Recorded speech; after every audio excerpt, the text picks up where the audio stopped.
My biggest takeaway from learning Chinese history this semester would be the rituals that came from Confucianism and Confucianism itself.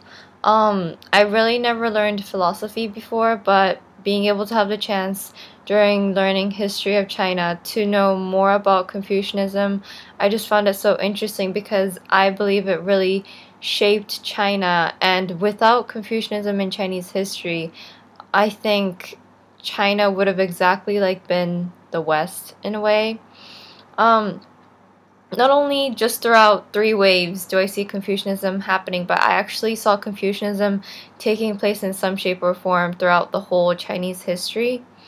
I talked about this on my other interview as well, but because I was just like half midway of learning Chinese history, and now because I know the full Chinese history, I think I can relate a lot more, like all sorts of events, to Confucianism. And I find so many things more interesting now that I have more knowledge on Chinese history. And so, from the start in the Shang Dynasty, I can see Confucianism taking place, even though Confucius wasn't there already. Wasn't there. Uh, there were rituals and there were temples, and Chinese people already valued family since then. Even though Confucianism didn't existed, Shang Dynasty people treasure their family because of the ancestor worship, since they're the only ones that can communicate with Shangdi, who is the holy god.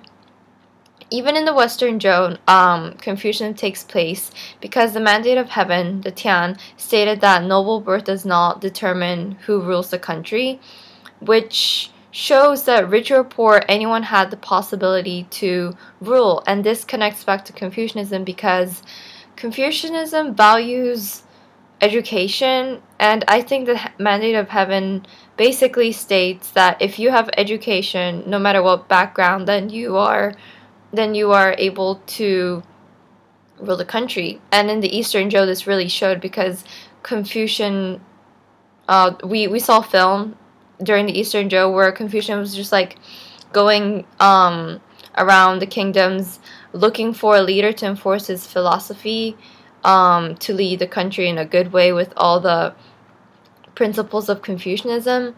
And in the Analects of Confucius, which is my favorite book, one of my favorite book, Confucius stated that I will only teach students who are enthusiastic. I will only guide the eager ones. After I have lifted up one corner of a question, if the student cannot discover the other three, I do not teach him again.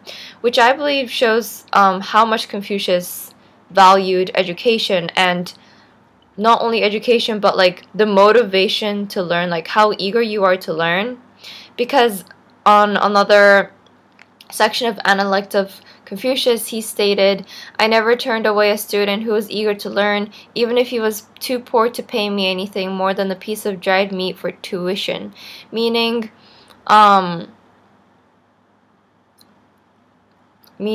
like, I don't know, it sounds repetitive, but Confucius really liked people who were eager to learn, who were eager to know more. He didn't judge people by like how much money they had, because he was willing to teach anyone who just wanted to learn. And I think that's why in the film, he seemed confused when he met Nancy, because she wanted to learn. She was like, "Oh, can I be one of your students?" But then I guess he said no, because earlier in the film he stated, "There's no one in this kingdom that's gonna bring Confucianism and lead the country to a good way." Next, in the Qin dynasty, centralized bureaucracy was created thanks to Qin Shi Huangdi. I think this also relates back to Confucianism, because Confucianism values community and harmony and unity, and thanks to Qin Shi Huangdi, China's government was stabled. The Han Dynasty, I think I find this one interesting the most because the founder, Liu Bang, is a Taoist, meaning anti-Confucianism. And I mentioned this on my other interview as well, but seeing a Taoist and a Taoism and Confucianism like go into one another was very interesting. Like, being a Taoist, Liu Bang even peed on Confucius's hat. But then, after learning the whole entire Chinese history, what I found the most interesting is, even though Liu Bang did not like Confucianism, he decided, like, he admitted that he needed Confucianism to control his people. And after knowing more about Chinese history, like how, like, the attitudes, the difference in attitudes between the West and East, if I was like, no, blah, blah, blah. I thought if Liu Bang was a white person in a Western country, he or she would not be like, okay, I need Confucianism, even though I hate it, and just peed on Confucius's hat. Like, the West person not having Confucianism as part of their ritual, religion, philosophy, I don't think he or she would have been able to admit, yeah, I need this, like, even though they hate it. And I found this amazing. Like, I think only China would have able to done, like, Liu Bang, being a Chinese, would have only been able to do this because he was taught respect and harmony was, like, the most important thing. So even if he had to admit and use something he did not like, if it was, like, for a good cause, like, to keep harmony and settle down the people from being violent, Liu Bang knew that he had to use Confucianism, which I find so amazing and mature compared to the West's attitude. So yeah, because Liu Bang decided to use Confucianism to rule the people, I could really tell that Confucius's philosophy was really rising. Even in the Eastern Han, Wu reinforced Confucius scholar officials. And in the Sui dynasty, the Confucius civil service exam was getting enforced, so even better. Chinese economy got better here because of the Great Canal that they made, which allowed more trade, I believe, and this wouldn't have happened if it wasn't for the stable government China was able to gain from teachings of Confucianism, such as the value and importance of community and unity and peace. In the Tang Dynasty, I think China was the most, like, happiest back here because it was multicultural. It was a world city, and China was able to expand. They were able to get other religions such as Buddhism, and their love for tea was found here because of the Silk Road and all the trades coming here back and forth. And I find what's amazing about the world city that the Tang Dynasty earned here, personally, is if this was a West country, like I said for Liu Bang's case, I don't think it would have been able to accept other religions and cultures just coming in. Because China was taught respect from Confucius, they were able to welcome other places, and therefore they were able to become a world city and get all these new things such as tea from many different places. And I find that very interesting because I really can't imagine it happening for the West. Like, they would have probably just, like, conquered everyone.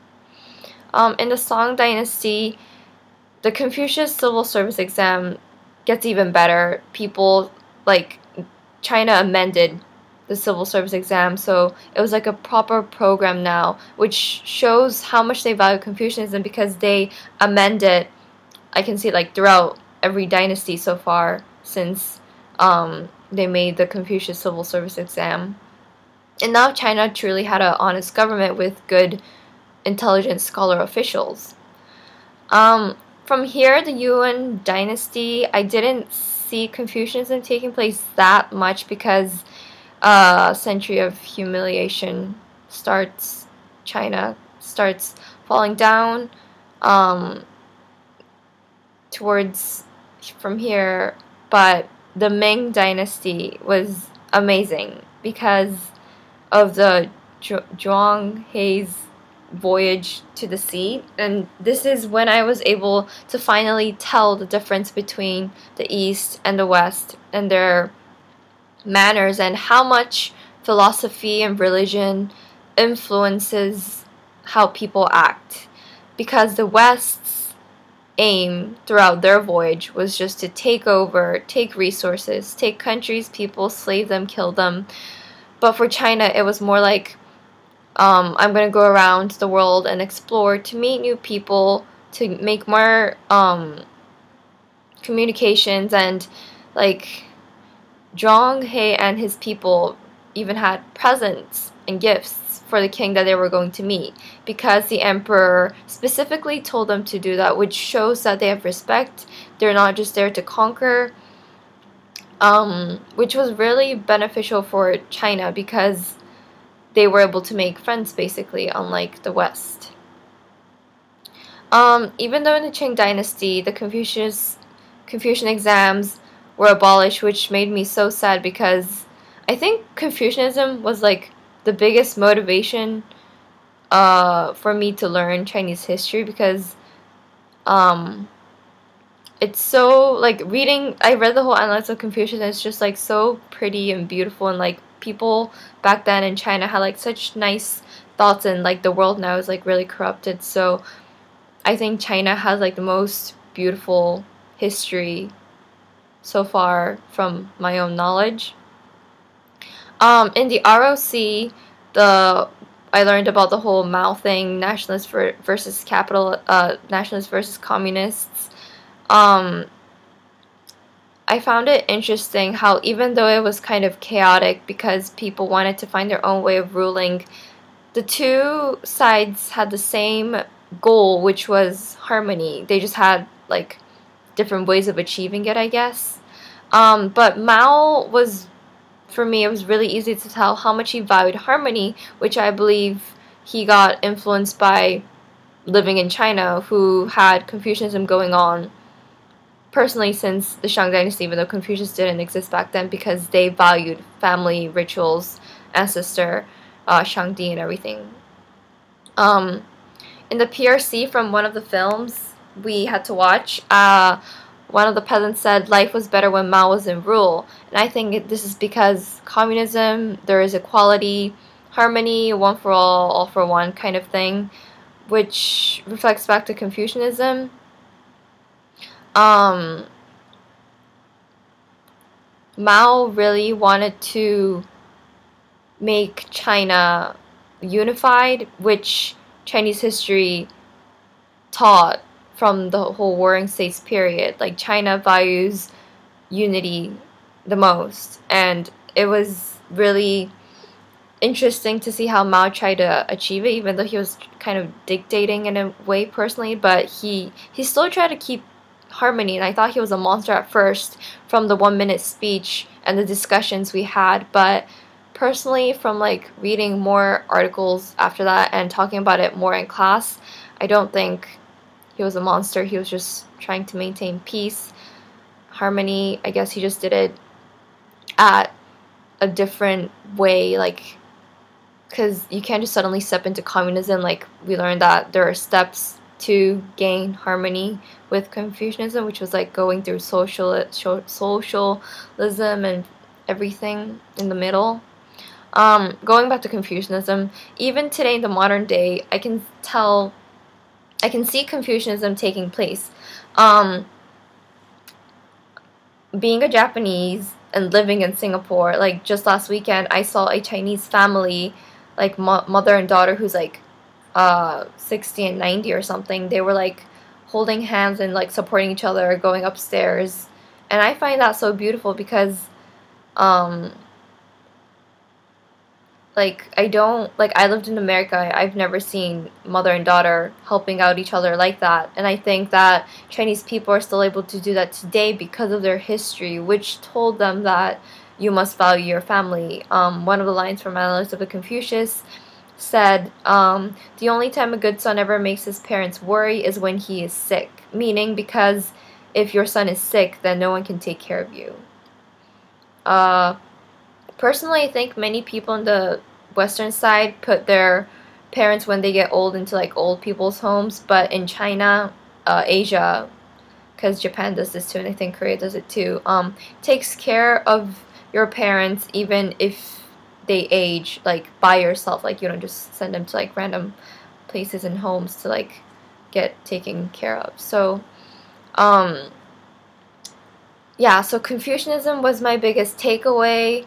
I find it so beautiful and amazed at how it basically existed from beginning of Chinese history to even now, and I hope it lasts like for another gazillion years because um, it keeps people virtuous. Like statistics have shown, crime rates in China and United States, China's is a lot lower because Confucianism allows community to be built, which causes less crimes because you have to think about other people as well, not just you. You don't want to cause trouble for like other people, and that's just amazing. Like if the whole world was able to learn Confucianism and be nice to each other, I think the world would be a much better place with less violence. And yeah, I shall keep my Analect of Confucius book forever and ever because I highlighted some of my favorite quotes, and yeah, I like history now after learning history of China.